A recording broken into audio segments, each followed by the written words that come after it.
Hi friends, life of Jaya same channel. வாங்க வீடியோக்குள்ளே போகலாம். என்ன இன்றைக்கி ஈவினிங் ஸ்நாக்ஸ்னால் போண்டா செய்யலாம்.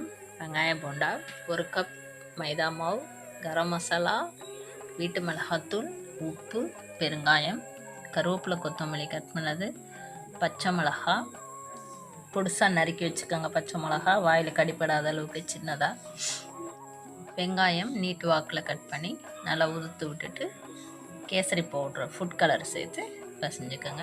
ஈவினிங் டீயும் ரெடி ஆகிட்டுருக்கு, போண்டாவும் ரெடி பண்ணி இன்றைக்கி ஈவினிங் ஸ்நாக்ஸ் ரோட்டு கடை போண்டா சாப்பிடலாம். வாங்க எல்லோரும் என்னோடய சேனலை பார்க்குற எல்லோரும் லைக் பண்ணி, ஷேர் பண்ணி, சப்ஸ்கிரைப் பண்ணி வச்சுக்கோங்க. நான் போடுற வீடியோஸ்லாம் பார்க்கணுன்னா ஆல் பட்டனை கிளிக் பண்ணி வச்சுக்கோங்க. அப்போ தான் நான் போடுற வீடியோஸ்லாம் கிடைக்கும். போண்டா போட்டுட்ருக்கேன். Thank you friends.